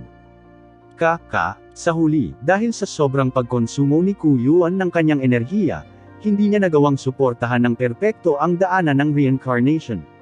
Sa ilalim ng galit na pag-atake ni Jiang Chen, narinig ang mga basag na tunog mula sa daanan. Ang mga linya ng mga bitek ay naging nakikita at ang bilang ng mga nakamamatay na side sa loob ay nagsimulang mabilis na bumaba. Diyos ko! Parang nawawala ng kontrol si Ku Yuan. Paano ito mangyayari? Sobrang lakas ang naubos niya. Sa kabaligtaran, si Jiang Chen ay tila may walang limitasyong enerhiya at ang kanyang kayamanan ay napakalalaban sa langit. Maaari niyang gawing dragon ang kanyang sarili at makikipag-ugnay sa espada, at ang pinsalang ginawa niya ay kamangha-mangha. Hall of Step Heaven Immortal lang siya. Paano natin tatawagan ang ating sarili na mga henyo sa hinaharap? Ano? Nang malaman niya ang mga bitek sa daanan ng reincarnation at ang posibilidad na masira ito anumang oras, at ang walang humpay na pagbabawas ng mga sites ng kamatayan, nawala ng kalmado si Ku Yuan at napabulalas kaagad. Naramdaman niya ngayon ang matinding takot kay Jiang Chen, lalo na pagkatapos magbago si Jiang Chen at ang kanyang momentum ay itinulak sa tuktok nito. Ang kanyang momentum lamang ay nagbigay sa mga tao ng napakalaking halaga ng psikolohikal na presyon. Higit pa rito, naubos na ni Ku Yuan ang kanyang enerhiya pagkatapos ay kastang ika-6 na estilo ng 9 Ways to Perish. Ngayon, naging sapat na ang hirap para sa kanya na hawakan ang daanan ng reincarnation, lalo pa ang paglulunsad ng panibagong pag-atake. Ku Yuan, hindi mo na kayang hawakan pa. Ang iyong reincarnation passage ay walang epekto sa akin, ganoon din ang iyong kamatayan chi. Itigil mo na agad. Biglang sumigaw si Jiang Chen. Ang kanyang malaking katawan ng dragon ay pumikit ng marahas at hindi mabilang na dugupulang swordlight ang inilunsad sa iba't ibang direksyon sa loob ng daanan. Ang enerhiya ay parang karagatan ng walang katapusang pag-agos, na ikinagulat ng lahat sa paligid. Siyempre, labis silang namangha sa labanan ni Jiang Chen at Ku Yuan. Walang sinuman ang nakaisip na si Jiang Chen ay makakagawa pa rin ng ganoong kalakas na pag-atake sa huling yugto ng labanan. Dapat malaman ng sinuman na ang isang labanan ay kumonsumo ng maraming enerhiya, lalo na sa isang buhay at kamatayang labanan na tulad nito. Si Ku Yuan, bilang isang half-step na Divine Immortal Supreme Expert, ay natural na mayroong mas maraming enerhiyang nakaimbak sa kanyang katawan kumpara sa anumang karaniwang eksperto, ngunit sa kasalukuyan, ang kanyang enerhiya ay halos maubos na. Ang momentum ni Jiang Chen, gayunpaman, ay tumataas pa rin. Ibig sabihin, hindi pa niya naubos ang kaunting enerhiya sa matinding laban na ito, hindi mauubos ang enerhiya sa kanyang katawan. Walang alinlangan, ito ay nakakatakot at nakakatakot pakinggan. Masyadong nakakatakot si Jiang Chen. Ang kanyang enerhiya ay tila walang hangganan. Kahit sa puntong ito, nakakapaglansad pa rin siya ng ganoong pag-atake, isang pag-atake na mas nakakatakot kaysa dati. Abnormal. Tiyak na isa siyang napaka-abnormal na nilalang, kahit si Ku Yuan ay hindi na ito kayang hawakan pa. Kung ganoon ang kaso, halos natalo si Ku Yuan sa labanang ito, na isang nakagigimbal na resulta sa aming lahat. Kung talagang matatalo ni Jiang Chen si Ku Yuan, sino pa sa panloob na sekta ang maglalakas loob na saktan siya? Ang lahat ay nag-aalala dahil ang kapangyarihan ni Jiang Chen ay naging hindi mailarawan. Kung matalo niya si Ku Yuan habang isa lamang siyang kalahating hakbang na Heaven Immortal, siya ang magiging una at tanging inner sect disciple na nakapagtatag ng pinakamataas na posisyon sa kanyang unang araw sa inner sect. Hong Long. Sa wakas, nawala ng kontrol si Ku Yuan sa kanyang kakayahan laban sa mabangis na pag-atake ni Jiang Chen. Hindi mabilang na sword chi ang tumagos sa daanan ng reincarnation. Pagkatapos, sa isang pagsabog, ang lahat ng nakamamatay na sides ay nawasak. Arg! Umiyak si Ku Yuan at bumulwak ang isang malaking subo ng dugo. Ang kanyang katawan ay lumubog at natangay ng napakalaking enerhiya, na lumapag sa yugto ng buhay at kamatayan na may napakalaking epekto na niyanig nito ang buong plataporma. Sa kalangitan, si Jiang Chen ay bumalik na sa kanyang anyo bilang tao. Ang kanyang puting damit ay lumipad sa simoy ng hangin. Siya ngayon ay tila walang pinagkaiba sa tao sa simula ng labanan. Mayroon pa rin siyang buong momentum habang nagpapalabas siya ng aura ng kataasan at kamahalan. Malamig niyang sinulyapan si Ku Yuan sa ibaba, at pagkatapos ay lumipad pababa at tinapakan siya sa kanyang mukha. Arg! Napaungol si Ku Yuan dahil sa galit. Marahas siyang nagpumiglas ngunit hindi makawala sa paa ni Jiang Chen. Ang pagiging tinapakan ng isang tao sa harap ng maraming panloob na sektang disipulo at matatanda ay bumaha sa kanyang isipan ng walang hanggan na kahihiyan. Ito ay mas masahol pa kaysa sa pinatay. Jiang Chen, ang lakas ng loob mong tapakan ako.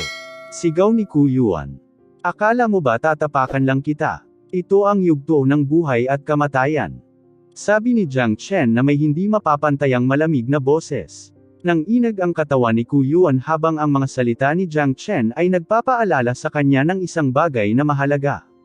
Tama iyon. Ito ang yugto ng labanan sa buhay at kamatayan.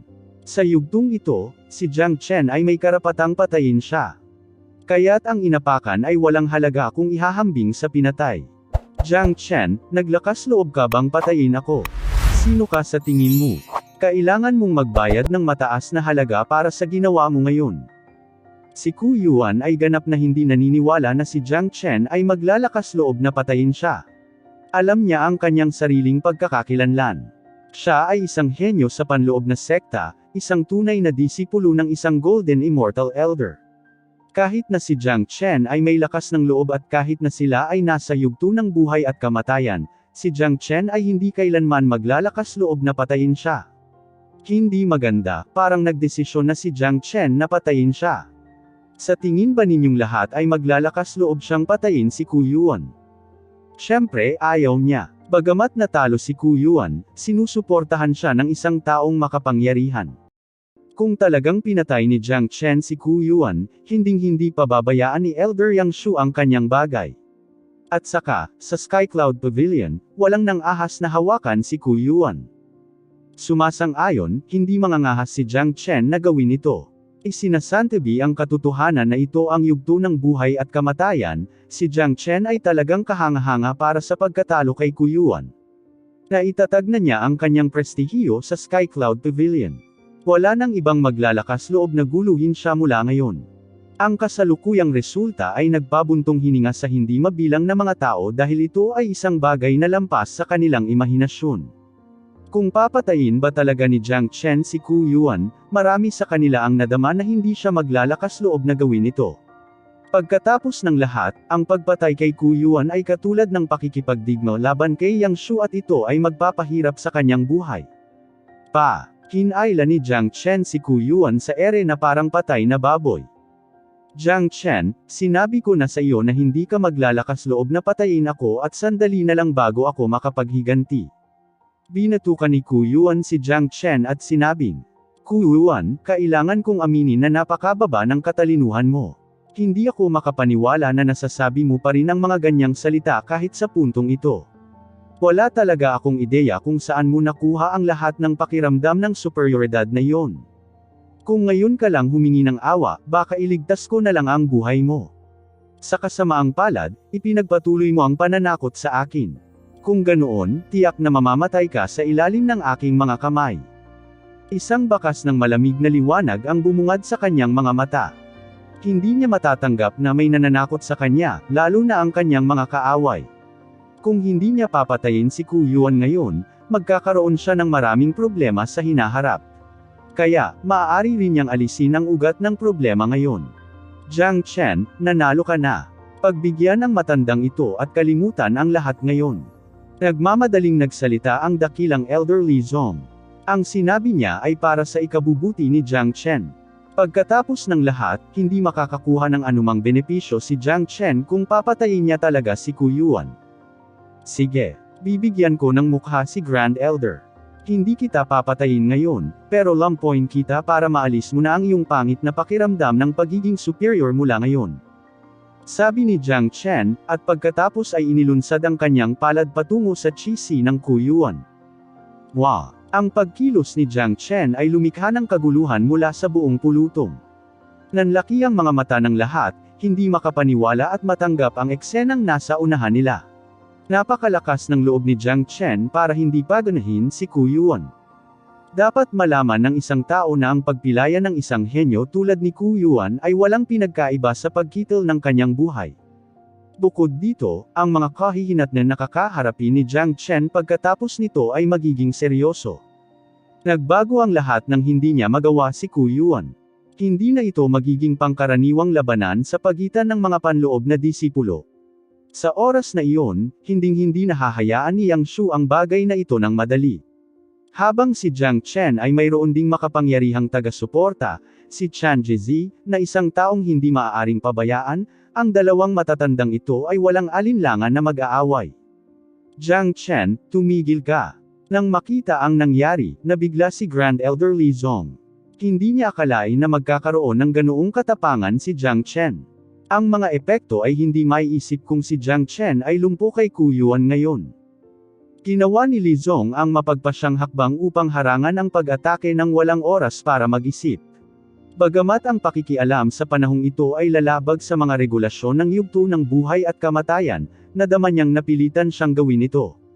Bilang Grand Elder ng Inner Sect, hindi niya kailanman mapapanood ang isang tunay na disipulo na pinapatay.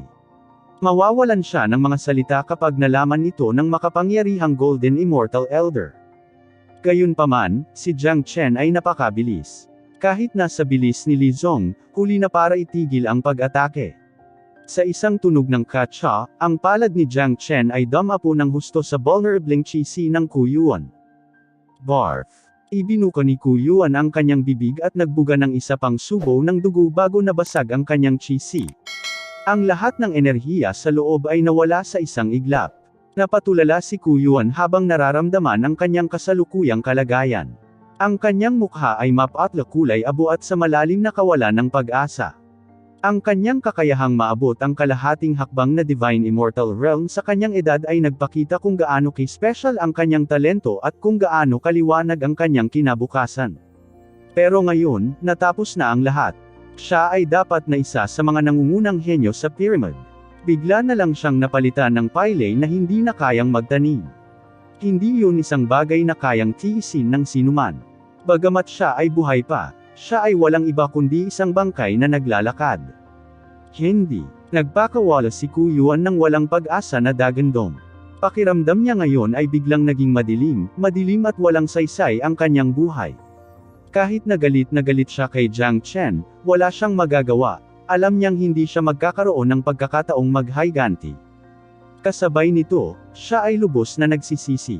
Tama, nanghihinayang siya. Pinagsisihan niya ang pagpukaw sa isang mapaminsalang bituin tulad ni Jiang Chen nang walang magandang dahilan. Kung hindi niya gagawin iyon, hindi siya magtatapos sa ganito, pareho silang hindi magkakaroon ng anumang pag-aaway at siya pa rin ang magiging miniature emperor sa Inner Sect. Gayunpaman, walang gamot na makapagpapagaling ng panghihinayang. Jiang Chen, ikaw. Kapansin-pansing nagbago ang ekspresyon ng mukha ni Li Zong nang makarating siya sa entablado. Hindi niya akalain na si Jiang Chen ay magiging ganoon kadesidido at malupit. Lumingon si Jiang Chen, walang takot na tinitigan si Li Zong at malamig na nagsalita, Grand Elder, hindi ba't binigyan kita ng mukha sa pamamagitan ng pagpapanatiling buhay sa kanya? Sa tingin mo ba ay sapat na ang iyong reputasyon para magarantiya ang kanyang kaligtasan? This is the life and death stage and you rushed here just to stop me. Hindi ka ba natatakot na lumabag sa mga patakaran? Bukod dito, ang pagligtas kay Ku Yuan ay katulad ng pagkontra sa akin. Sinabi mo na si Ku Yuan ay hindi isang taong dapat ipagwalang bahala, hindi ba't naaangkop din sa akin yun? Si Ku Yuan ay may malakas na taga-suporta, ngunit ganoon din sa akin.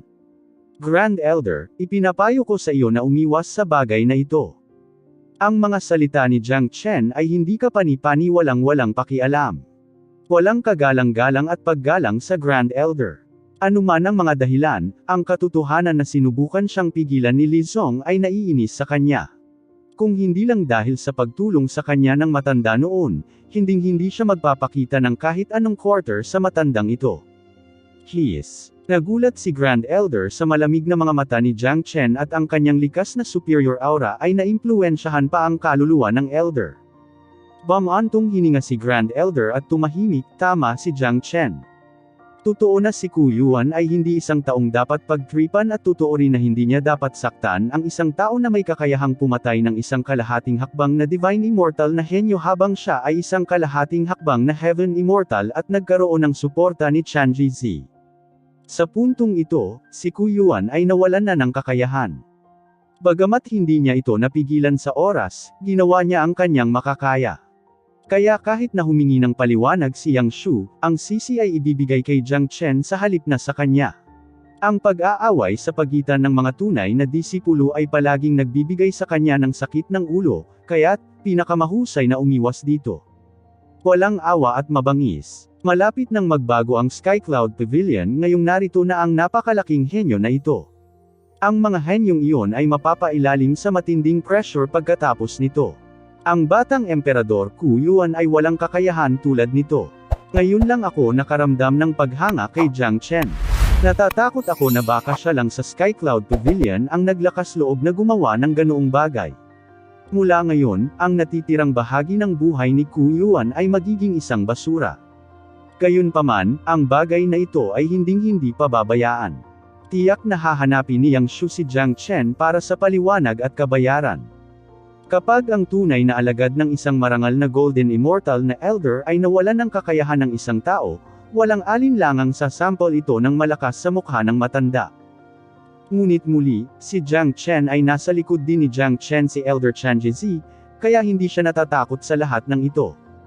Bukod pa rito, ang insidenteng ito ay nagsimula mismo ni Ku Yuan at naglalaban sila sa yugto ng buhay at kamatayan, na hindi isang ordinaryong labanan. Hindi mali ang ginawa ni Jiang Chen. Kahit nadalhin ang bagay na ito sa Law Enforcement Hall, mayroon siyang suporta sa nakatatandang Chan Jizi. Bukod dito, ang pagganap ni Jiang Chen ay walang katulad na nakasisilaw. Maaari na siyang ituring na numero 1 henyo sa Skycloud Pavilion. Naturally, labis na pahalagahan ng sekta ang gayong henyo. Ang mga tao ay nagsimula ng kanilang sariling mga pag-uusap at talakayan. Ang kawalan ng kakayahan sa Ku Yuan sa yugto ng buhay at kamatayan ay isang malaking insidente. Maaaring isipin ng sinuman na ang pag-unlad ng bagay na ito ay hindi magiging simple. Sa sandaling iyon, isang malakas na momentum ang sumugod patungo sa panloob na sekta. Ito ay isang matanda na nakasuot ng kulay abo na mukhang 50 at bahagyang pump, ngunit ang aura na kanyang pinalabas ay nanginginig sa kaluluwa ng mga tao. Walang alinlangan, ang elder na ito ay isa sa mga kilalang tao, si Yang Shu. Parang siya ang unang nakaalam ng pangyayaring ito. Logically, walang dahilan para hindi siya magpakita noong baldado lang ang kanyang tunay na alagad. Ang kapaligiran ng karamihan ay naging hindi maihahambing na tensyon pagkatapos ng hitsura ni Elder Yang Shu. Walang nang ahas na huminga, kahit si Grand Elder Lizong ay nanatiling nakayuko at nanahimik. Ang lahat sa eksena ay malinaw na ang kasalukuyang Yang Shu ay nasa matinding galit. Guro, nang makita ng nababagsak na Ku Yuan si Yang Shu, sumigaw siya ng malakas. Sa kasamaang palad, wala man lang siyang lakas na tumayo matapos mawalan ng kakayahan. Basura, tumingin si Yang Shu kay Ku Yuan, at pagkatapos ay bumaling kay Jiang Chen. Ang kanyang mga mata ay parang malamig na talam, nagnanais na mapunit si Jiang Chen. Habang ang mga mata ni Yang Shu ay nahulog kay Jiang Chen, naging malamig at ginaw ang eksena. Ramdam nilang lahat ang galit ni Yang Shu at ang kanyang matinding hangarin na pumatay. Marahil, ang buhay ni Ku Yuan ay hindi kasing halaga ng kanyang mukha, ngunit ang baldado na si Ku Yuan ay nagpawala sa kanyang buong mukha. Tapos na. Naramdaman ko na ang layunin ng pagpatay ni Elder Yang Shu. Iniisip ba ninyong lahat na agad na papatayin ni Elder Yang Shu si Jiang Chen? Kung talagang kumilos siya ngayon, tiyak na mamamatay si Jiang Chen ng walang kabuluhan. Mahirap sabihin. Hinding-hindi sisisihin ng Pavilion Master ang isang Golden Immortal Elder sa pagpatay sa isang tunay na disipulo. Parang si Jiang Chen na lang ang makapagdasal para sa kanyang magandang kapalaran ngayon. Masyadong mapangahas ang ginawa niya ngayon. Hindi pa rin ako makapaniwala na nang ahas pa siyang pilayin si Ku Yuan. Marami sa kanila ang nagpatuloy sa kanilang pag-uusap ngunit may mas mahinang boses. Sumasang-ayon na si Jiang Chen ay kasalukuyang nasa isang napakadelikadong sitwasyon. Kung tutuusin, hindi ordinaryong figure ang taong na-provoke niya. Ito ay isang Golden Immortal Elder, isang late Golden Immortal Expert, isa sa mga nangungunang figure sa Skycloud Pavilion na kahit si Tian Meiyun ay kailangang magpakita ng paggalang. Sinalubong ni Jiang Chen ang mga mata ni Yang Shu na may bahagyang ngiti at walang takot na ekspresyon. Tiyak na gusto siyang patayin ni Yang Shu, ngunit tiyak na hindi iyon papayagan ni Chan Ji. Dapat malaman ng isang tao na ang pagkatalo kay Ku Yuan sa yugto ng buhay at kamatayan ay nakakuha kay Chan Ji ng napakalaking reputasyon.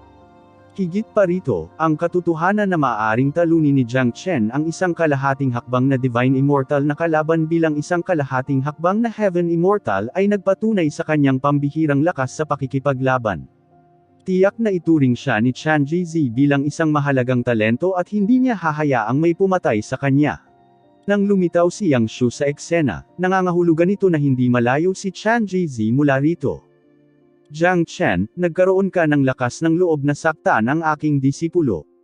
Paano ka, isang mahinang alagad ng sekta sa loob na maging napakapanganib? How dare you don't put this old man in your eyes? Ngayon, tuturuan kita ng magandang aral. Personal din kitang lampoin tulad ng ginawa mo kay Ku Yuan. Nagyayelong malamig ang tono ni Yang Shu. Handa na siyang hampasin pagkatapos magsalita. Isa siyang makapangyarihang eksperto sa Golden Immortal na may marangal na posisyon na maaaring baliwalain ang mga patakaran at regulasyon ng sekta. Ayon sa mga alituntunin ng yugto ng buhay at kamatayan, hindi bagay ng sinuman kung si Ku Yuan ay mapatay sa labanan at si Jiang Chen ay hindi kailangang magdala ng anumang kahihinatnan at parusa. Sa kabila ng mga patakaran, walang nang ahas na pigilan si Yang Shu na parusahan si Jiang Chen. Gusto kong makita kung sino ang may lakas ng loob na pilayin ang aking disipulo. Sa sandaling nawala ang mga salita ni Yang Shu, isa pang malakas na momentum ang lumitaw sa isang lugar sa gitna ng Sky Cloud Pavilion. Kasunod nito, isang banal na figure ang lumipad sa mga tao at huminto sa entablado, nakatayo sa tabi ni Jiang Chen. Ang lalaking ito ay hindi isang estranghero. Siya si Chan Ji. Sinulyapan niya si Ku Yuan na walang ekspresyon na nakahiga sa lupa at pagkatapos ay lumingon kay Jiang Chen. Sa halip na pagsabihan si Jiang Chen, pinuri niya ang kanyang disipulo. Mabuti ang ginawa mo, anak. Karapat-dapat kang tawaging alagad ko. Tinapik ni Chan Ji ang balikat ni Jiang Chen. Maliwanag, ang ginawa ni Jiang Chen ngayon ay nakakuha sa kanya ng malaking reputasyon. Yang Shu, ang lakas ng loob mong pilayin ang alagad ko. Sino ang nagbigay sa iyo ng karapatang parusahan ang aking alagad? Tumingin si Chan Ji kay Yang Shu at sinabing walang galang. Natahimik ang buong eksena pagkatapos ng paglitaw ng dalawang mahalagang figurang ito. Ang ganitong eksena ay pareho lang sa naisip nila. Ang salungatan sa pagitan ni Jiang Chen at Ku Yuan ay ikakalat sa mga nakatataas. Noong baldado si Ku Yuan, nagpasya si Yang Shu na pilayin din si Jiang Chen, at natural na paprotektahan ni Chan Ji ang kanyang sariling disipulo. Chan Ji, madali para sa iyo na sabihin yon. Pinilayan ng iyong alagad ang aking alagad, hindi ba dapat siya ay parusahan sa gayong krimen? Malamig na bulong ni Yang Shu. Kung titignan sa kanyang ekspresyon, tila hindi siya sumusuko sa paghihiganti. Haha, Yang Shu, ito ay dapat na malinaw sa iyo. Ito ang yugto ng buhay at kamatayan. Ang lahat ng ito ay dahil sa kawalan ng kakayahan ng iyong alagad. Si Jiang Chen ay nagpakita na ng awa sa pamamagitan ng pagpayag sa kanya na manatiling buhay. Dapat mong pasalamatan si Jiang Chen para dyan sa halip. Tumawa ng malakas si Chan Ji, isang tipikal at direktang paraan ng pagpalo ng mukha. Paano kung ipilit kong umatake? Sa tingin mo ba mapipigilan mo ako, Chan Ji? Nanlamig ang mga mata ni Yang Shu, tila nag-aatubili na sumuko. Sa aspeto ng cultivation base, si Chan Ji ay isa lamang pinakamataas na mid-Golden Immortal expert, samantalang si Yang Shu ay isang late Golden Immortal expert. Si Chan Ji ay hindi makakakuha ng anumang kalamangan sa laban. Kung gayon dapat mong subukan at makita. Gusto kong makita kung sino ang may kakayahang saktaan ang aking alagad sa harapan ko ngayon. Nanginginig ang chi ni Chan Ji, na hindi nagpapakita ng senyales ng takot at ang balak na umatras. Palihim na tumango si Jiang Chen. Ang disposisyon ni Chan Ji ay nababagay sa kanyang mga katangian. Mukhang nakahanap na siya ng tamang master. Gagawin ko kahit anong mangyari. Si Yang Shu ay isang masungit na matandang lalaki. Hindi pa niya nakakasama si Chan Ji. At ngayon, ginawa ni Jiang Chen na mawala ang buong mukha niya. Walang paraan para lunukan niya ang galit na ito. Biglang-bigla, tinamaan niya ng malaking palad si Jiang Chen. Nang makita ang nangyari, sinaktan din ni Chan Jizi. Gumalaw siya na parang pinalayas na immortal. Nang ilunsad ni Yang Shu ang kanyang pag-atake, nagpaputok siya ng isang sinag ng gininto ang liwanag gamit ang kanyang daliri, na winasak ang kalahating kondensadong palad. Swoosh! Maya-maya, lumipad si Chan Jizi pataas at sumigaw kay Yang Shu, "Yang Shu, how dare you attack my disciple in front of me? Iyan ay ganap na hindi inilalagay ako sa iyong mga mata. Dahil gusto mong lumaban, lumaban tayo." Napakalakas ng chi ni Chan Jizi. Sa kabila ng katotohanan na siya ay isa lamang mid-golden immortal expert, siya ay walang takot sa harap ni Yang Shu. Gusto mo ng away. Kaya lang, Chan Jizi. Gusto ko ring makita kung hanggang saan na ang naabot ng iyong divination art. Napakalaki ng momentum ni Yang Shu. Kaagad, naglunsad siya ng isa pang pag-atake kay Chan Jizi. Parehong makapangyarihang mga eksperto sa Golden Immortal ay nakipag-away sa kalangitan sa itaas ng martial arena, na nagiging kadiliman ang kalangitan, ngunit hindi matukoy ang tagumpay o pagkatalo. Nakatuon ang lahat ng atensyon nila sa dalawa dahil hindi madaling panuurin ang laban ng dalawang Golden Immortal expert. Inilagay pa ni Jiang Chen ang lahat ng kanyang konsentrasyon sa labanan. Noong una ay naisip niya na si Chan Jizi ay hindi makakapareha ni Yang Shu, ngunit tila siya ay seryosong mali. Tunay na kamangha-mangha ang sining ng paghula ni Master. Nagagawa niyang hulaan ang mga galaw ng kanyang kalaban. Bagamat ang cultivation base ni Yang Shu ay isang grado na mas mataas kaysa sa Master, maaaring kalkulahin ng Master ang kakayahan at pag-atake ni Yang Shu bago pa man siya mag-struck out. At pagkatapos, papatayin nito ni Master sa pamamagitan ng pag-atake na bumangga sa pag-atake ni Yang Shu bago pa niya ito ganap na mapawi. Kaya, hindi makakamit ni Yang Shu ang pinakamataas na pinsala sa bawat strike. Si Jiang Chen ay walang katulad na namangha. Parang mas nakakatakot ang divination art kaysa sa kanyang imahinasyon. Ito ay hindi lamang ginamit sa banal na kasawian sa hinaharap, maaari din itong magamit upang lumikha ng isang malaking kalamangan para sa sarili sa isang labanan.